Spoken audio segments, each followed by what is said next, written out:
The trial continues. We are now at Terror of the Vervoids. This is one that really, it kind of comes apart here. A lot of the, maybe not the central conceit, but a lot of what worked surprisingly well in Mind Warp, boy, this thing doesn't work at all. And while it doesn't tank the overall premise of Trial of a Time Lord, it really does take the wind out of its sails. I guess kind of a little bit what Power of Kroll did to the Key of Time. It doesn't tank the concept, but whatever momentum it had built up is just kind of gone. And it's a shame because it starts out with an interesting premise, which is that this is technically a flash forward. The Doctor says, well, let's look at an adventure I haven't had yet and see how I am in that, since they're being all judgmental about how he is now and how he has been. And he basically is trying to propose, okay, hold on. Do I get better by your standards? And that's a pretty neat premise, for Doctor Who, for the trial concept. I like it.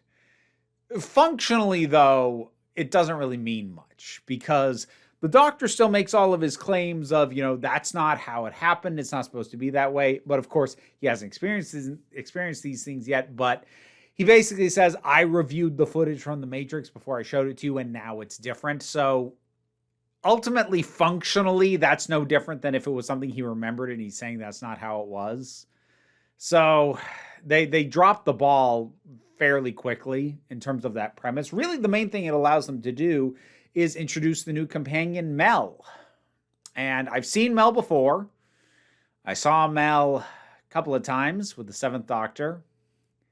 Did not really much care for her. She was dismissed from the show pretty offhandedly in Dragonfire. And in Mark of the Rani, or was it Time in the Rani? Whatever Rani one was the first Seventh Doctor's one. Whew. Ugh. She actually works really well here. I was kind of shocked. First of all, yes, amazing scream.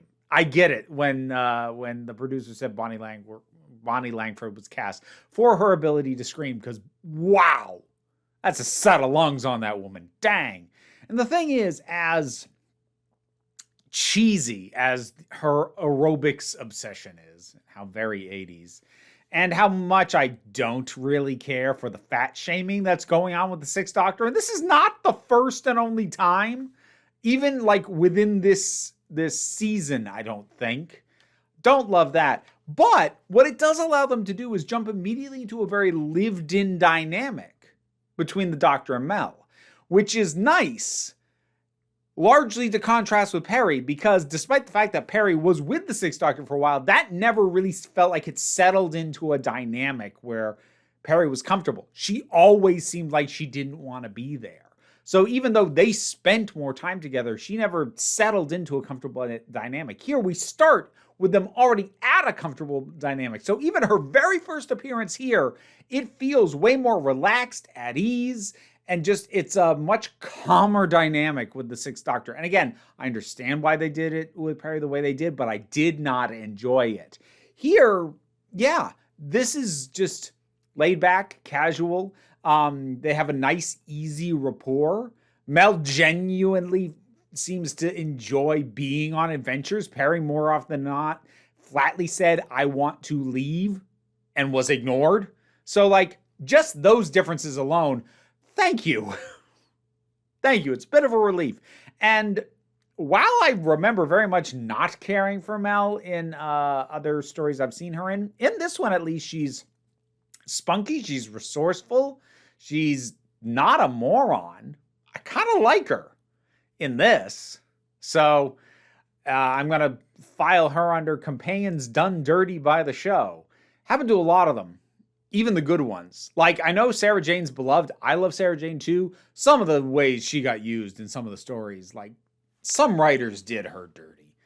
And I'm just going to chalk it up to Mel because solid intro. Now, the plot.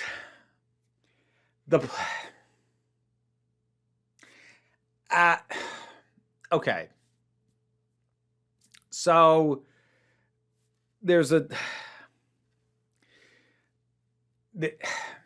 ship, and somebody dies, and somebody has a false identity, and somebody's running experiments, and somebody is betraying somebody else, and somebody else is betraying another somebody else, and is working, I think, with the first guy who is betraying somebody. And then there's the Vervoids, which are sentient plants, and some people are in cahoots with them, and some people are trying to wipe them out, and they are trying to wipe out humanity. But it also tries to build up a mystery, like there's references to Murder on the Orient Express, and it's like trying to give us a stable of suspects, except we don't get enough time with any of these people. Like, characters start dying before the end of the first episode. We don't get to know anybody, like, to get a sense of who these people are. There's a reason why in most murder mysteries, a murder doesn't happen until about 40 minutes into an hour 45 long minute movie, because you need to know the suspect pool for this to have much meaning. And it's just, it's over. Actually, reminds me of Flux, especially the first and the third episode of Flux, that are just cramming everything in, and nothing has room to breathe, and it's way more than needs to be there. And don't forget, it's got the framing device of the trial on top of that. This thing is really hard to follow because there's so much going on, and it's so easy to lose track of who's aligned with who has what motive, who's trying to accomplish what. It doesn't help that almost everybody has a completely selfish motive, so it's not like you can categorize them as like, okay, there's this group that wants this and this group that wants it. No, it's all subdivided, and half the cast has their own individual motive for what they're doing or what they want or why they suspect who they suspect, or like it's way too complicated. It is way, way, way too complicated. And another weird thing, this is the first episode of classic Doctor Who that I can remember where I feel like I can comfortably say the editing is off. And this is mostly kind of between the scenes editing. There isn't any room to breathe, and it's kind of over-tightened. Here's the best example I can think of to describe that. So, like, for instance, there's a scene where this captain, or he's a commodore actually, he gets informed, we found something in the furnace or whatever it is. And the very next scene is the doctor showing up to where the furnace is, and the commodore is like standing up from having knelt down to investigate whatever the heck it is.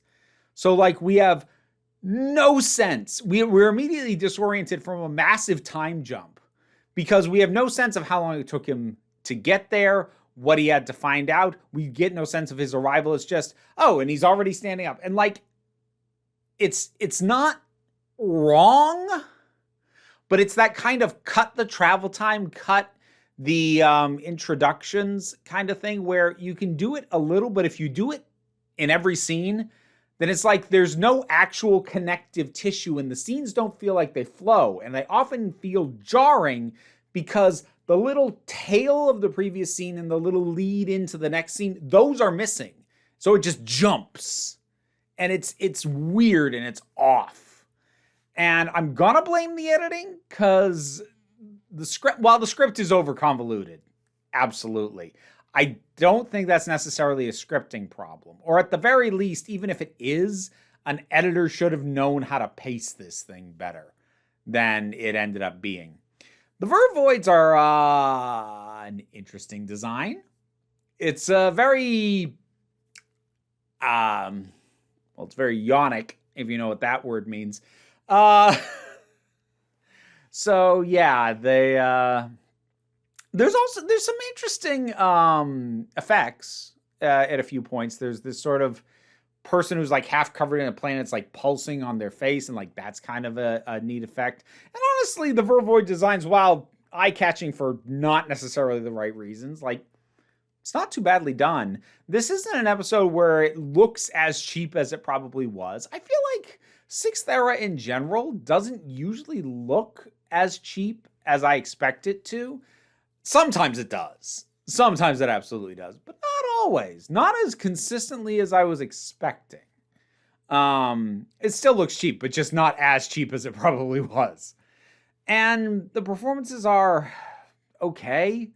Like, kind of the only one that jumped out at me is you have Honor Blackman, aka Pussy Galore, showing up as this professor. And she's notable not because the character is particularly interesting, but because she just has a commanding presence as a performer. So you just kind of notice her by default, almost. But yeah, I don't know what else to say about this thing because I just had a hard time following it. And this is where, as much as Mel actually works surprisingly well in this, she's also a little bit of a detriment, because if we're not going to be able to latch onto this guest cast, which I think it's very difficult to do, then our main sort of thing to latch onto is the Doctor and the Companion. But the Companion's new, and the Doctor, it's easier to get invested in what he's doing in the trial than what he's doing in the story within a story. Because we've also got this stuff, this hinted at past history that he has with the Commodore, which, like, generally I like when Doctor Who implies a history that happens between the stories that we see. I'm fine with that, but it just feels like one more added complication, where it's like where you're trying to catch up and keep track of it, while at the same time you're trying to keep track of everybody's freaking motivations and what the C's are doing. And then there's the gas, and then there's this guy betrays and that guy betrays, and this guy's got a laser that looks like he's holding a banana, and it's just this thing needed 2 more passes at the script and a looser editing style than it has. I don't think I'm going to remember anything about this other than Mel was better than I thought she would be, and the look of the Vervoids. I think those are going to be the only things I remember coming out of this. And that's a shame, because the last 2 were pretty good. The last one especially was surprisingly good. This one, eesh. And it does just move forward and present Perry as having died. And I get why it can't necessarily stop to properly mourn that, because the Doctor's in the middle of being tried and Time Lords don't care. Not really. So I get that it's going to move forward, but it feels so unceremonious. I think it's going to get like a dialogue-based retcon next time, if I understand correctly. I don't know. We'll find out. Next one is the showdown with the Valeyard, basically. And it's only 2 episodes long, because these other 3 parts of this have been 4-parters. So we'll see how this thing wraps out. But, if there was going to be a weak one, it should have been the one in the middle. Because, you start okay. Yeah, you get a little wobbly in the middle, but you pick up steam again. You can do something, but, like, start out pretty good to get, like, better, frankly. And then just have the bottom drop out like this. It like I said at the beginning, it kills the momentum that this thing had building up. That's a shame. But in any case, what'd you think about this episode? Whatever your thoughts are, drop something down in the comments. Hey, and let's talk about it. Patreon pays the bills, enables me to do this as my living. Even if you can't help me out that way, a like, a share, a subscribe. They all help me out. Don't worry too much about it, though. We take a relaxed attitude around here, so you can just come on back next time you need a break. Massive thanks to my Patreon supporters, and in particular, I want to thank Robin Moore, Zubin Lutfullah, Tarak, the thing that goes doink in the anime, Ruth, Oliver B., Solitary Pictures, Ulrich Bogdan, Melinda Walters, Jen, Leotha Boyd, Auntie Kate 808, Becky Sparks, Fernabulax the Poodle, Robin Powell, Tracy Scrabbit, Angry Kasparov, Adam R.D.L. Taylor, David Hall, Shayla Gourlay, and Rosalind Bennett. Thanks for your support. You can get your name in the credits too if you feel like hearing me possibly struggle with it for several times before getting it right.